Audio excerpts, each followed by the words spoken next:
Good morning, everybody. Welcome to another 1 Million Cups Wednesday morning.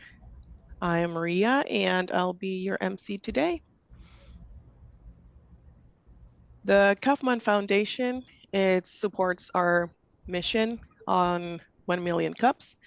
They work with communities in entrepreneurship and education to increase opportunities that allow people to learn, take risks, and own their success. Our mission is to have presentations, not pitches. We are looking for authentic connections, not networking. We run for the community, by the community. We are radically and intentionally inclusive.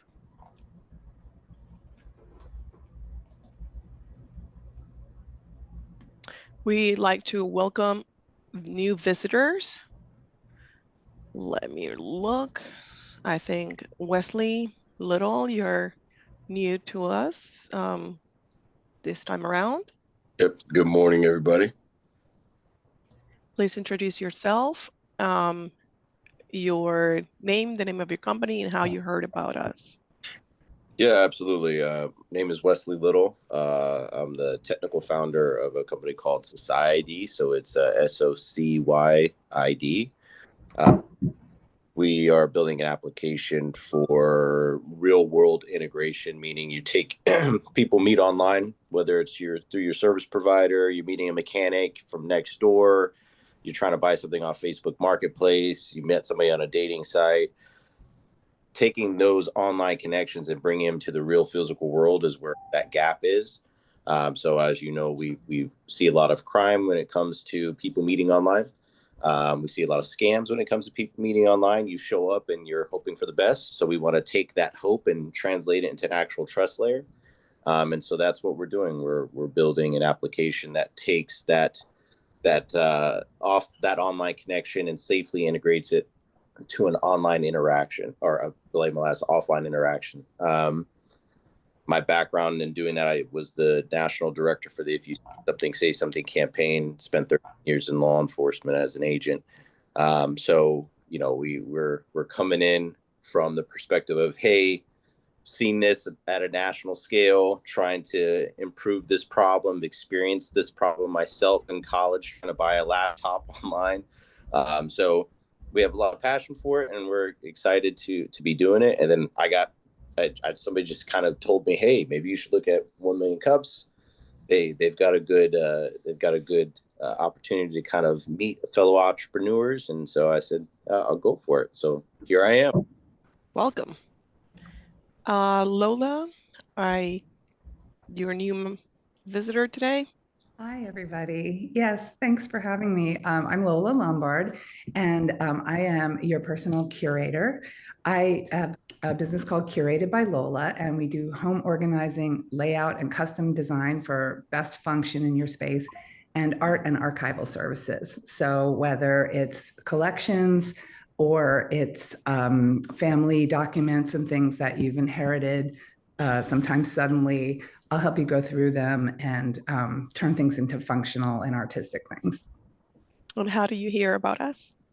I've actually been here before. I found out about you all probably several years ago. I had a business pre-pandemic for a very long time doing arts education for kids, and I came frequently to different kinds of networkings for that in the past. And then after the pandemic, I was working in museum design and eventually got laid off because of the pandemic. And then, had to find my footing, and here I am.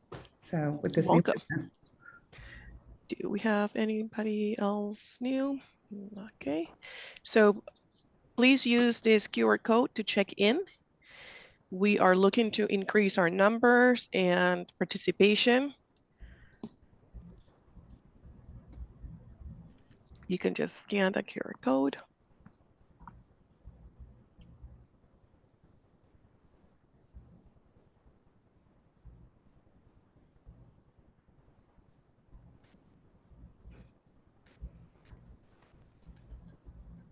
Okay. So welcome to our Fairfax County chapter. We are a group of organizers that put this event every Wednesday. We're one of the few chapters that meets every single Wednesday with a couple of holidays that we take during the end of the year, but then unlike other chapters, we're here every Wednesday. We have some brand ambassadors, and we have the Central Fairfax Chamber of Commerce, who's always supporting us, and it's a great resource that we recommend. We have two sponsors. Our coffee sponsor is the George Mason Enterprise Center. Jen, would you like to talk about them? Of course. Welcome, everybody. Thank you for joining us today. Mason Enterprise Center in Fairfax is where we meet in person the first Wednesday of every month. It is a hybrid meeting, so you can still join us virtually. However, in December, we're going to do a holiday networking event at Mason Enterprise Center. Please join us there. I put a link to our website. I'll put the address in chat as well. We'd love for you to join us and network. What's unique about Mason Enterprise Center is they have over 20 mentors. Louise Delhos is actually a new mentor there to help business owners grow and scale. They have several hundred clients, so businesses who work out of there, a virtual membership, or if you need office space, you can use it as well. The space we meet in is a great training room for over 50 people if anybody's looking for space. They also have boardroom style rooms. They have a fantastic kitchen. And actually, Lola, going back to your point, they have a curated art gallery. So it's fun just to go to the space and explore. If you want to learn more, please reach out to Eddie Hill. He has been such a fantastic partner. And again, that first Wednesday in December, we're going to be going from 8:30 to 10:30. We'll have lots of holiday stuff. John Foster will bring us some yummy holiday muffins from Green Fair. But we'd love to see you there and just meet in person. And with that, I'm going to hand it over to our coffee sponsor, Deborah Lansdowne. Good morning, everyone. Deborah Lansdowne with A Pinch of Time, and I'm happy to be the coffee sponsor for this month. We are a lifestyle management company, and what we do is we do two things. We provide virtual assistance, and we also provide personal assistance. And that provides a trusted, discreet, and proactive lifestyle support for business leaders and executives to who we support. Our brand promise is that you will have the experience of time. Again, Deborah Lansdowne with A Pinch of Time, and happy to be here. Thank you, ladies. Appreciate it. So a quick rundown on how our meetings work. We will all mute our mics once the presenter starts her presentation. Today we have Ms. Jessica James. She's our returning presenter. We're going to wait until the end of her presentation to ask questions and give recommendations. And you are welcome to put in the chat any questions and follow up. We're trying to share the time and offer as much information for her. And with that, Ms. Jessica James with Madilyn James. Good morning. Thank you for having me back. So when we met previously, we had not gone live yet. We had done some, I guess, marketing research, but we were heavy into the development phase of things. So we have now gone live because going live is essentially the only way we can truly test everything.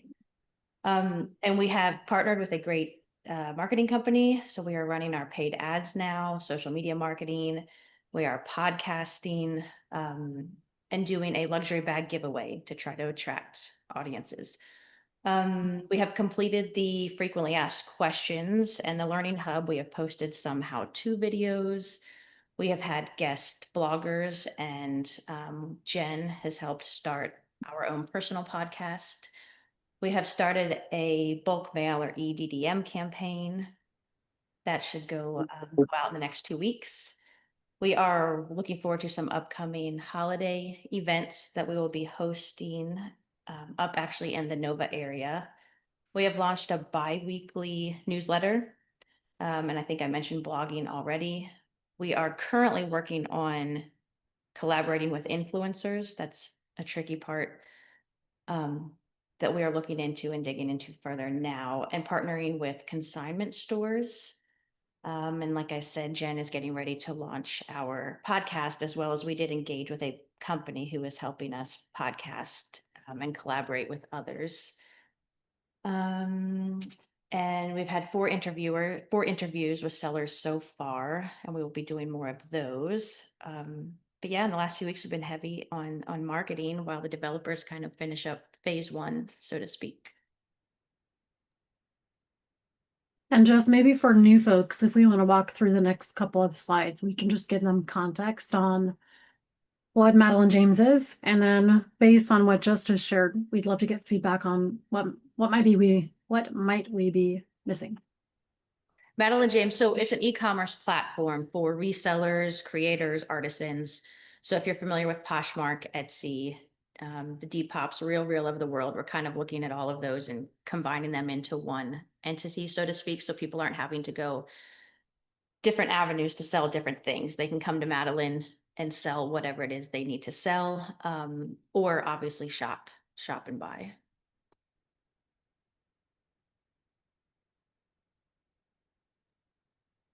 Maria, if you want to just keep walking through some of the slides.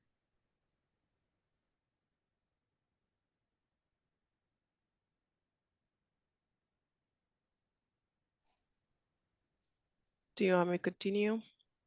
Yeah, I mean, I think, Joseph, if you want to speak to these, or I'm happy to jump in. Many of you saw these slides the last time we were here. So for new folks, this is just context, as Jess mentioned. This is recently launched. We'll show you a visual in a minute that shows where we're scaling. If you go to the next slide.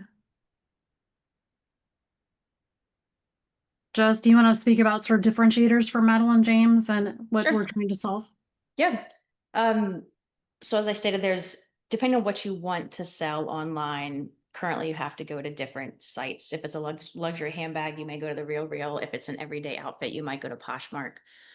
So we're trying to solve that problem of being that one-stop shop, no matter what it is you're looking to resell or purchase. And the other issue is the high commission rates that they all seem to have now, upwards of 20%. And we think we can do it around 7.5%, at least to start, and then roll out some kind of subscription-based model, which others do not have either.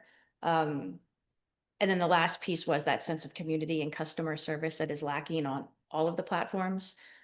So that's a big push for us, is the sense of community and collaboration versus here's a platform, best of luck kind of thing. One of the pieces of feedback that came back last time was, how are we different? And I think one of the big ways is we're very seller. If you go back a slide. We're very seller centric. And so, as Jess mentioned, the 7.5% commission is really competitive. I think the seller centric, we've already got sellers being interviewed on the podcast. We've got sellers being featured in blogs. And so it's really about whether it's organizers decluttering, whether it's moms emptying out their closet, or dads, maybe they would do that too. Whether it's, students in college looking for a side hustle. Lots of young Gen Z go thrift and want to sell and earn some extra cash. So I think that, again, the main goal is to really be seller centric, focused more on the people and giving them more profit back in their pocket. If you go to the next slide. Jess, do you want to speak to the AI piece? Because I think that's also an important differentiator as far as saving time. Sure. So AI, I was against it at first, but it's amazing as you dig in. And I think even our developers have learned a lot, but it will now, kind of scour the internet for you. And before, the big issue was posting or listing an item just takes time, right?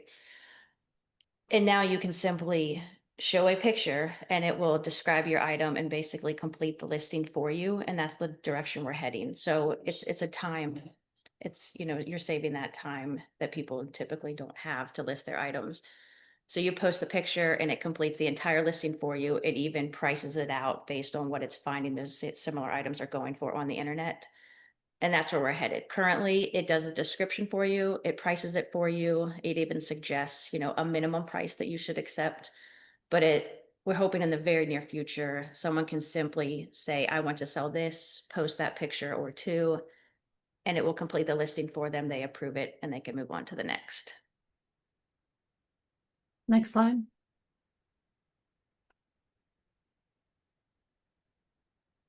This is a question we get all the time, and it's a big one, right? Because we're trying to not just hone in on the people selling their luxury handbags or the people decluttering or the artisan. We're trying to collaborate with all of them. So as you can see here, it is all of the above: thrifters, creators, artists, the busy mama who needs to just declutter, but also businesses. And I see we have a question about services. So currently it's businesses who don't have a platform or a website, and they can come on and use the platform to sell their goods. Selling services is something that I've seen other sites starting to offer, and I think it's a direction we're absolutely headed. We're just not there yet. That will be something that will come once we get to our subscription-based model. If you're just wanting to sell a service, you would pay a subscription price, and then you can advertise your service on the site for sure.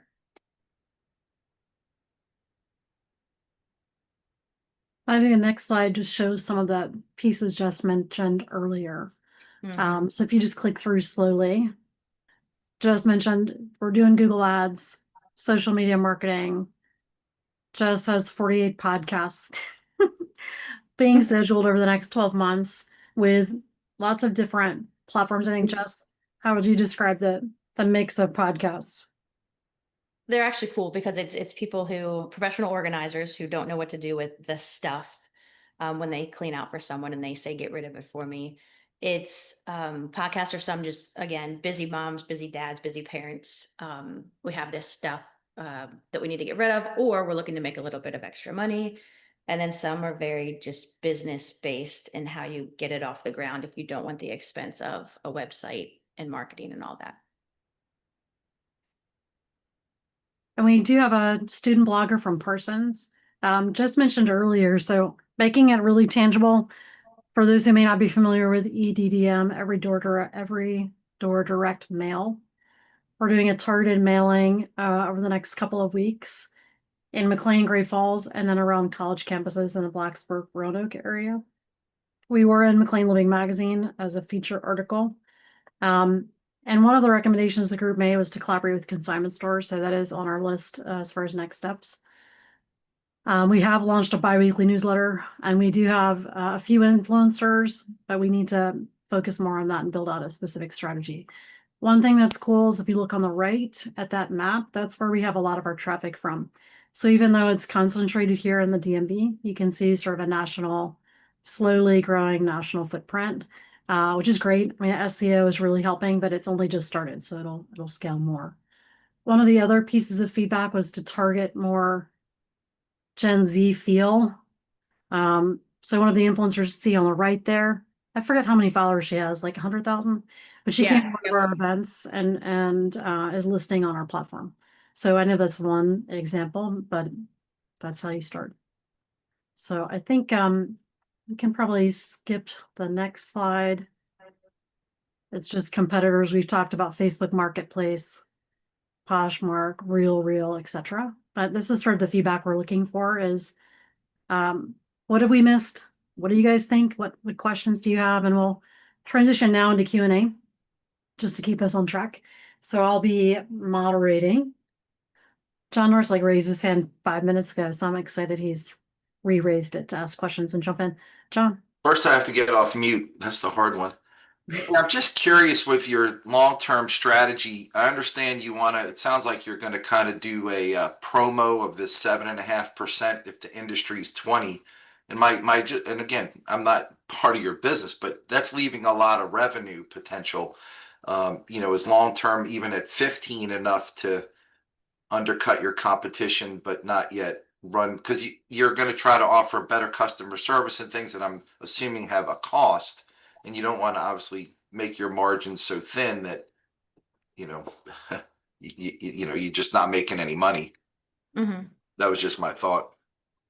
Yeah, it's kind of in our previous life, our business that was very tech focused.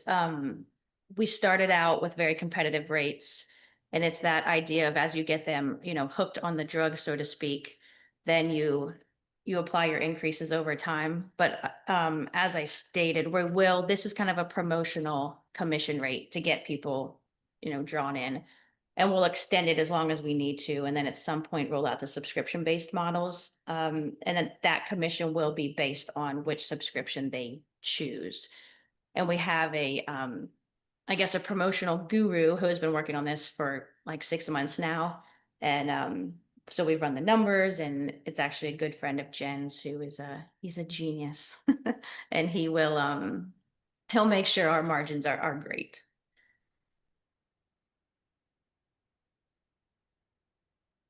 Melinda, sorry, I forgot my job for a second. I was listening and like, yes, Michael is a good friend. Melinda, what's your question? Have you looked at using your website as fundraisers for organizations? The first thing that came to my mind was sororities and colleges, because if one sorority jumped on board with you and was the fashion guru, I mean, even the selling things on campus, I mean, wow.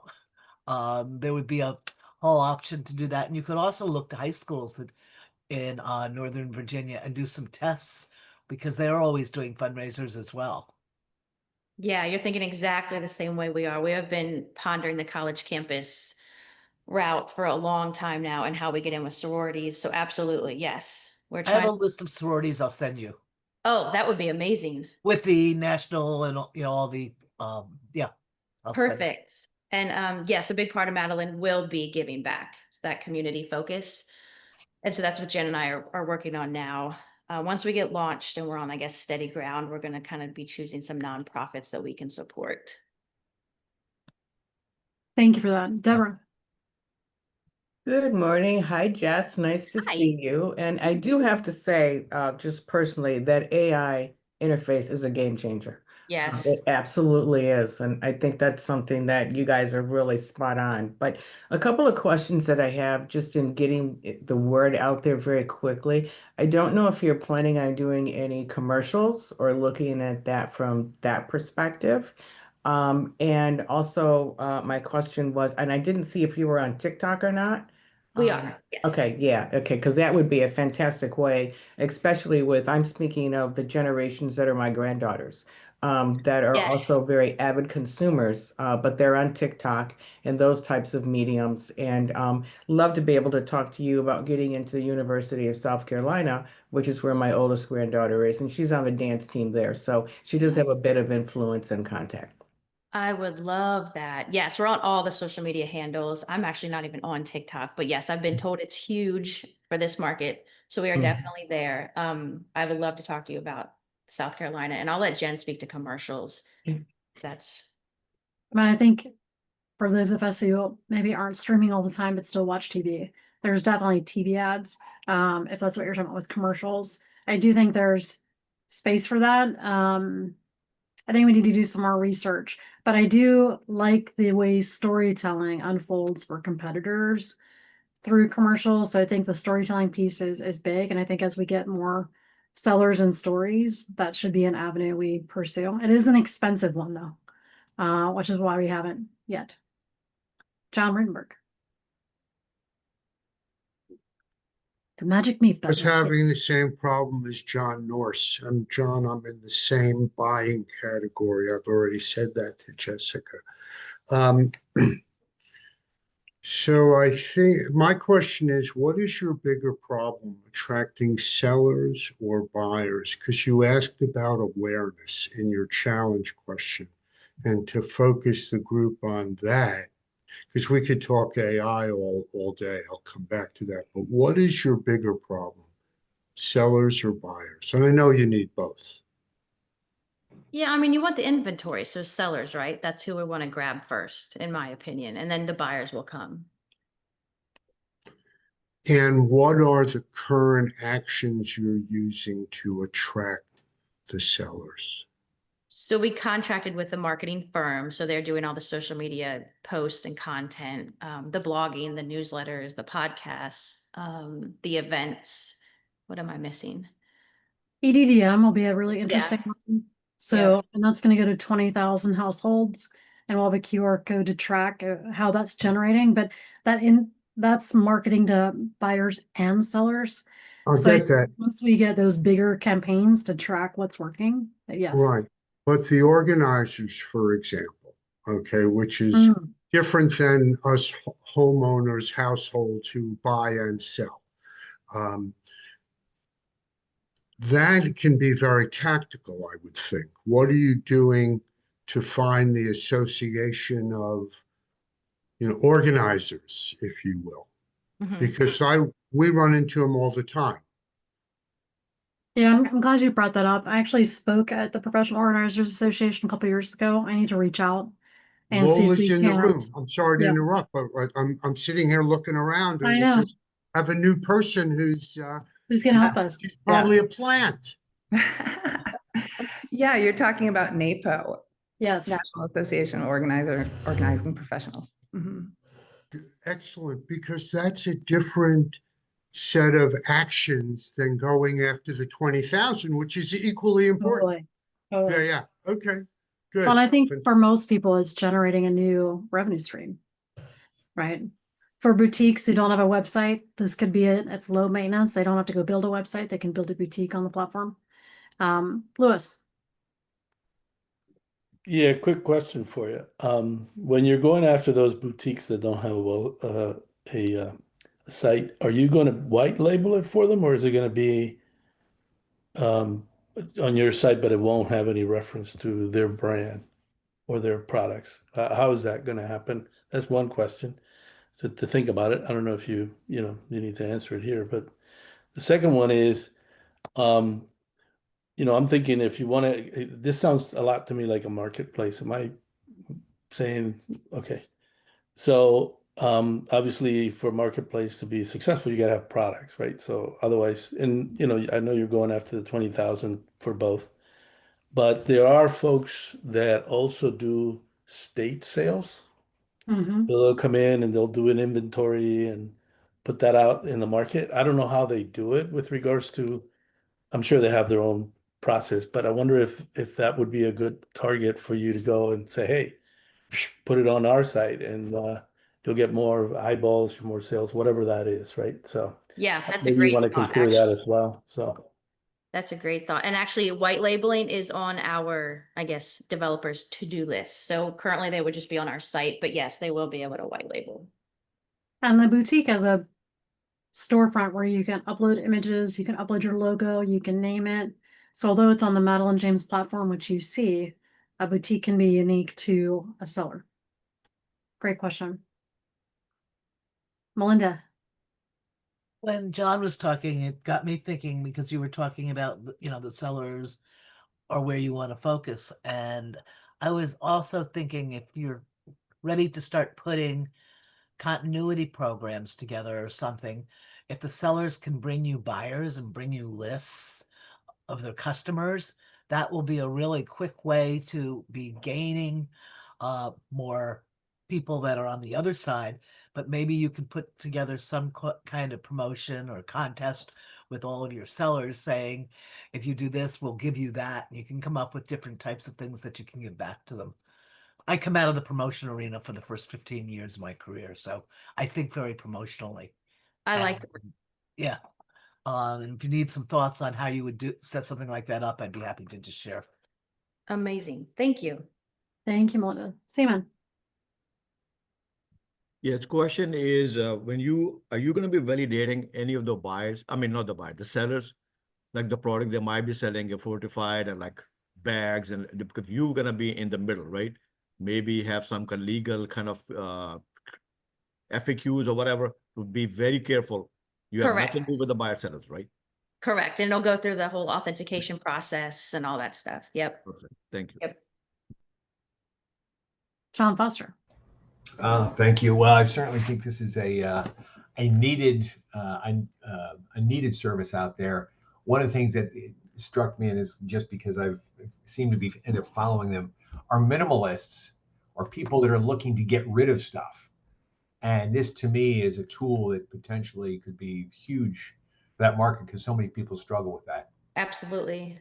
Yeah, the actual one thing on a podcast last week they brought up was they want to get rid of it. Like they have it in piles and they just want to say, take it away. And is that a service that we can offer at some point where they ship it to us and we do the listing for them, but we charge obviously a higher commission or a fee for that. Right. Yep.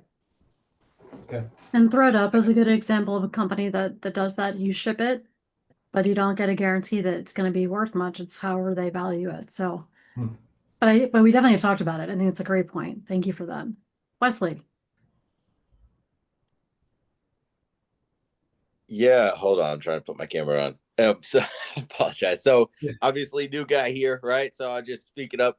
I think it's an awesome idea. Speaking from a person in my generation, because I'm a young entrepreneur, I'm looking at this and I'm thinking this is frictionless because you're combining a lot of ecosystems into one consolidated platform. One thing I would say is that folks in my generation are very social conscious, and so an idea, and just throwing out an idea, you have folks who are trying to get rid of things to that point, right, where they just want to pick it up and somebody take it. Being able to provide a service where if folks are donating items to your business and then you're taking those items and then donating them to domestic violence shelters and family shelters, and in turn the same people who are giving you these items for free, they're getting kind of a marked down on the percentage point that they're paying for your site and your services, if that's subscription plan, or a percentage down on what they're selling that's already listed on the platform. If you can do it at scale, you could get a tax. You're reducing your overall tax liability. You're also providing that kind of that social forward focus of providing goods and to individuals who have less than. So these high premium items, if you're able to give them to people who don't have those types of items, or would never be able to afford those types of items, and at the same time show that to your user base who is actually selling items, that could kind of create a viral marketing campaign for you, where you're not only providing a frictionless platform, but you're also social conscious. You're making sure that everybody has access to these types of goods and services, and they're able to kind of live a life that they otherwise wouldn't live without your help and support. I love that. Thank you. Well, I guess, can I ask a follow-up question, Wesley? I know you just turned your camera off, sorry. When you're talking about the socially conscious, would you want to go onto the platform and be able to see this was thrifted in sort of a bigger way? So, it's not something new, it's something that was thrifted, sustainability matters, all of that kind of stuff. Like, would that matter? Yeah, I think it would be, if I was on the site, I'm just putting myself in this position. If I was on the site and I saw something on the splash screen that's like, this month we donated X amount of purses or clothing or whatever it is, right? And then maybe one or two stories, because so like, for instance, I'm on the Prince William County Community Safety Advisory Council, right? And so ACTS and all these domestic violence shelters that we have, one or two stories of individuals who say, I was gifted this purse, and because I had this, I felt more confident in going to my job interview. Or I had these nice clothes, and because of that, I felt more confident going to court for custody, whatever it is, right? They have to live a life out in the world, and if you look good, you feel good, you present well, right? And so being able to see that, oh wow, not only am I able to use this platform to sell my items at a lower cost, right, that beating the competition, but also this same platform, it makes me feel good participating, because I'm able to also give back to communities that I don't necessarily want to engage with. I don't know how to contact acts, right? Nor do I want to go there and drop my stuff off. But they'll take care of that for me. And then they'll tell the story of how we are all kind of participating and supporting our local communities. Love it. Thank you for that. Yes, I love it. John Rittenberg. So earlier, again, I want to go back to your awareness challenge with By the way, that comment, thought process was phenomenal, and thank you for bringing it up. Wesley, I lost you in the room. Okay, that was so very cool. Um, on a simpler level, earlier you said working with influencers is tricky. What did you mean by that? And because in your business, influencers are influential. Like, why is it tricky is what you're asking? Yes. What's making it tricky for you? Well, number one, identifying them. So you have to, find the ones that are cohesive, right, with your brand and make you, look good, obviously. But then you have to go through and study them, right? Their engagement levels and things like that. So the tricky part really is just identifying them first. Which ones do you think Okay. will work well with your brand? Because there's so many out there. Yeah. The second part is once you identify them, like I think we identified 10 last week, is then getting a reply for them, because they're busy and I'm sure a lot of them, it's probably just a part-time gig for them. So then getting them to engage with you and have a conversation. Wouldn't you say, Jen? Probably. I think so. And understanding what's their price point. What are, like, you want to find Sure. the sweet spot of people who have enough followers that it's meaningful, Right. but they're not asking for $1 million to talk about your brand. And Right. No, sure. ideally we want influencers who, like, in a few different genres, an Mhm. organizer influencer, a Gen Z influencer, a thrifting influencer. And so, one thing Jess and I were talking about is we may need to find a specific company where their niche is specifically influencer marketing, not digital marketing per se, but like truly influencer relationship management. Yep. And so we have categories of like who has 10,000 followers, who has 50 or 100 or 1 million, and trying to navigate that. It's just a lot of time. Yeah. No. Okay. Thank you. More questions? I'll go again. A little off topic, but relating to AI. So when you understand your buyers, it seems that an easy application, I don't know if there's such a thing as an easy app, but um, using AI to analyze the inventory based on buyer preferences and prompt buying by messaging to Melinda, we have a beautiful XYZ that you'd love. Boom, boom. You get it.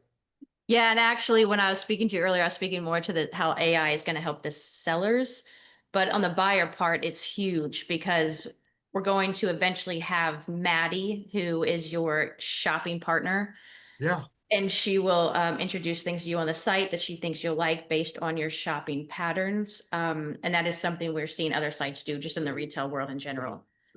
And it's very cool. And she'll put outfits together. And it would be nice to make those outfits clickable and you just click it and you're done. One big complaint we heard when we were first starting this was that all the other sites, their filtering is awful. If you're looking for a black dress, you plug in black dress and you get, purple pants. So that's where we think AI can come in and really help you find exactly what you're there to see. For example, when I was on Poshmark for years, it constantly suggested goth clothes for me. And goth is fine, but it's not for me. I So think you and Jen should come to the next meeting dressed in goth. yes. We're going to buy whatever it tells us and we're just going to wear it to the next meeting. We'll see. Exactly. So we're hoping to, yes, actually suggest things that people are going to want to click on and purchase using AI. It's amazing. So let me ask folks in the room. Actually, Melinda, you have a question, then I'll ask my question too. It follows the AI questions. And do you do the same thing for people who want to sell? Or let's say I have a whole house full of stuff I can sell and I'd really like to do it, but I don't know where to start. Yep. I don't know how to do anything. And I Yep. could really use the AI help to start listing things. And then this could be an income stream, which I would love to have, with all the things that I have here, from clothing to sterling silver, Sure, all sure. sorts of stuff. I think it'll obviously help with the listings and make them really quick, really efficient and accurate. But Mike and I actually were looking at yesterday, AI can actually help suggest like what is selling right now. So the top 10 things that are selling in the resale market right now. And so I think we're going to talk to Jen about somehow putting that out there, whether it's on the site or in the newsletter or on blogs, to where we're constantly suggesting the top 10 things that you should list to sell right now based on the market. And that's where AI is pretty clever. Have you looked at the Goodwill website?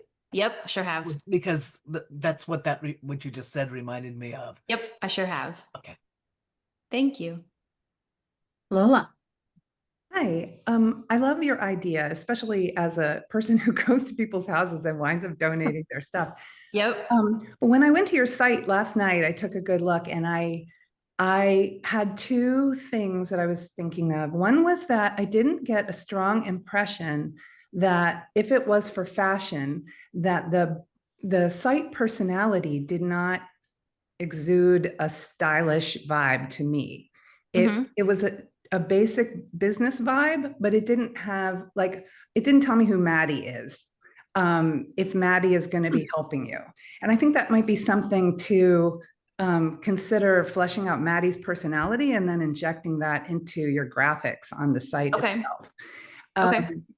And the other thing was that at first it took a while for me to understand who the site was for, because it said for you.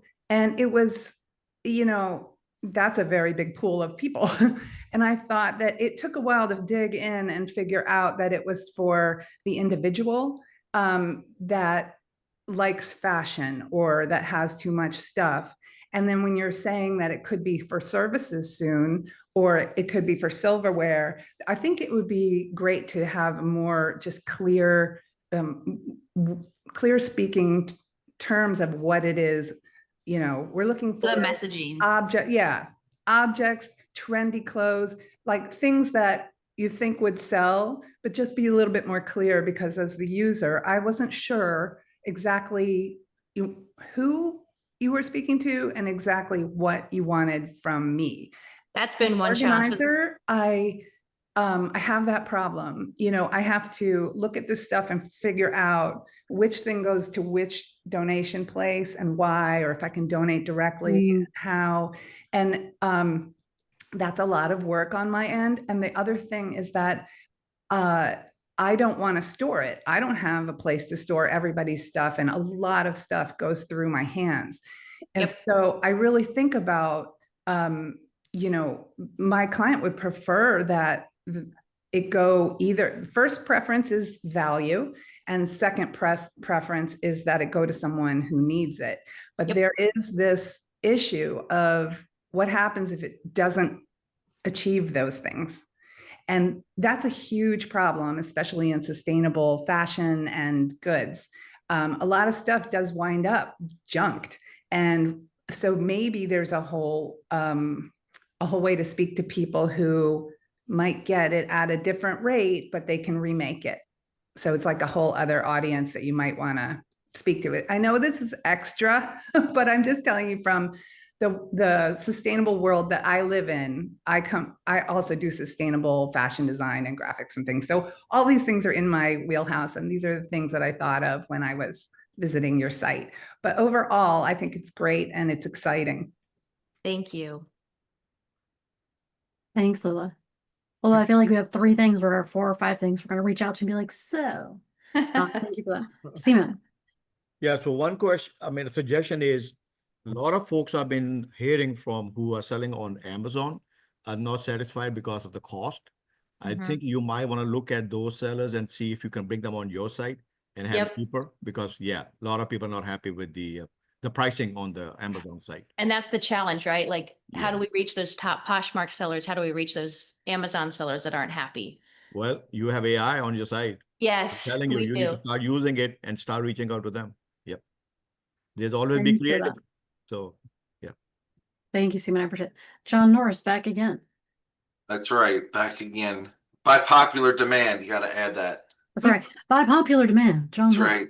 I'm just curious, again, don't know a lot about your business, but to me, as a new business going into a crowded space, like you're saying, the top 10 most in-demand items, what is the cost to get to the front of that? Is it, again, more sensible to find some niche or market that you can dominate outside of the, nibble at their ankles instead of probably, taking on, Mike Tyson head on. Just a thought. That's all. I don't know anything about your business and the cost, but it just, eBays of the world, and this is my limited knowledge, are pretty big companies, just hard to beat their budgets and their resources. Anyway, that was just my thought. Can I ask you a quick question? How many folks have heard of Spindrift, the drink? Half the people? Okay. So Spindrift is a startup company. They compete against Coca-Cola. They've carved out their niche, very specific offering. And yet they're competing. So I think there's enough space. However, we also have to get the marketing and differentiation really clear. Hey, Jen, but what we don't hear about is how many failed in that space. Oh, for sure. But I mean, epic numbers of soft 97%. drinks fail. Epic numbers. 97%. Yeah, epic. New businesses fail.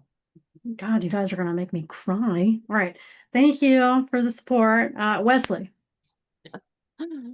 Yeah, actually, I just wanted to let you know I put a LinkedIn into the chat. So there's this influencer that I'm connected with. She runs a company called Rella, and I only bring it up because she's the founder of her business, but she's relatively new.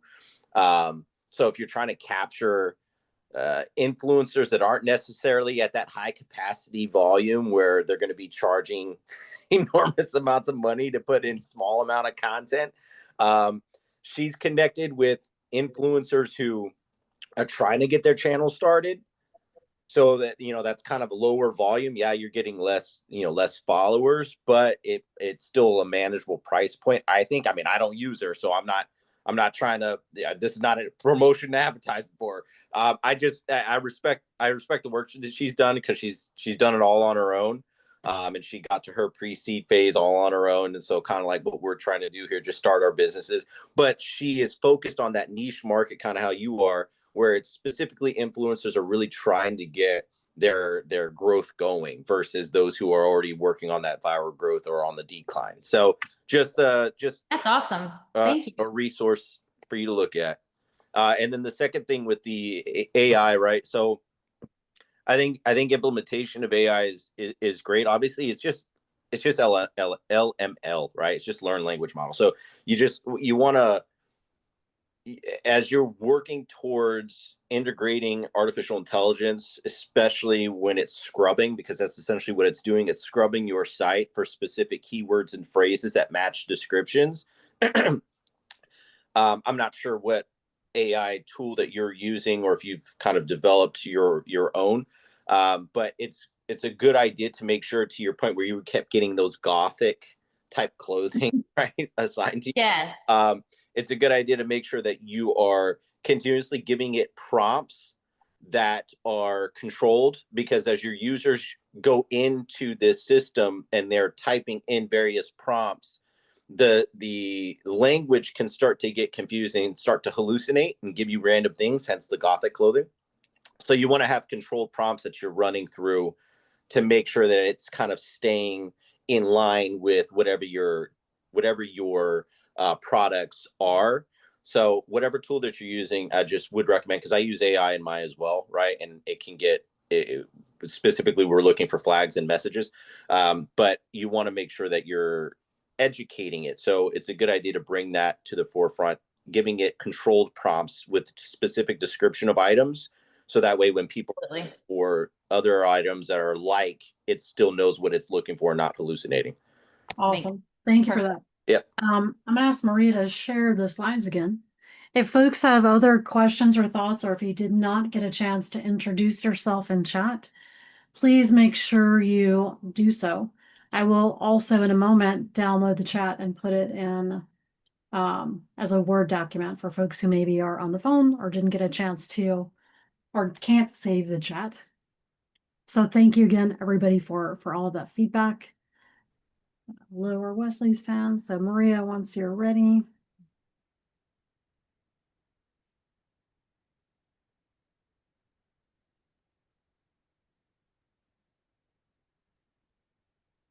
So Jessica. Our final question is, what can our 1 Million Cups community help you with today? Oh gosh, you've given me plenty of help for today. We have lots of takeaways and I appreciate it. And I promise I know we are David and Goliath, but that our previous life, we did the same thing. And when we sold, we were the largest. So I love a good challenge. So, and I appreciate all of the feedback. Okay, great. So next week we have Hyacinth Tucker from the Laundry Basket coming back for update and a new presentation with a new business or question and challenge. These are all our upcoming events. We have BNI and Veterans Growing America. Also the Fairfax County Economic Development and Central Fairfax Chamber.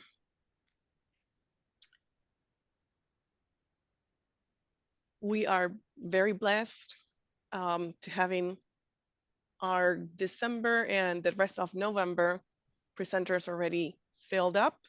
We have coffee sponsors as well. Our organizing team has been very busy. We are taking applications for January.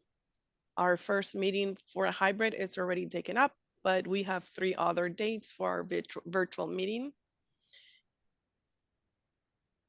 Please follow us on social media. If you believe that anybody, any friends or acquaintances will benefit from listening to or watching previous presentations in our 1 Million Cups, please direct them to our YouTube channel where we are putting all of our past presenter videos. Follow us on X, LinkedIn, and Facebook. And if you scan this QR code, you'll find all the links in one place. Stick around a while. We will be here for another 7 minutes around so we can finish up with any questions and a little bit of networking if we have that. I did want to give a quick update for folks who remember Wave, which was a startup idea presented from Georgetown earlier this year. They did just compete at Bark Tank, which is Georgetown's pitch competition. Ted Leonsis funds it. They did win $5,000. So just want to thank you guys all for supporting them and giving them that feedback. Hyacinth next week is a returning company. She's made huge strides. So do join us next week and share it as well. Would love to have folks and even more folks join us next week. But it's all thanks to you guys. So thank you everybody here for providing feedback. Margarita Womack from Masbanadas. Hopefully you guys remember her. And yes, she is also Georgetown. However, she will now be a Capital One Arena being sold in Caps games and all that kind of stuff. So she was already growing nationally, Whole Foods, etc. But just wanted to share that news. Obviously, that is also Ted Leonsis. There's a Georgetown connected. However, she really launched from 1 Million Cups several years ago. So just want to share, like, people come here, get your insight and input, and it does drastically change their trajectory. So thank you all for that. All right. Yeah. Thoughts, questions? I'm going to stop recording. Thank you, Maria, for leading us through that. Thanks, Jessica, for joining us and presenting.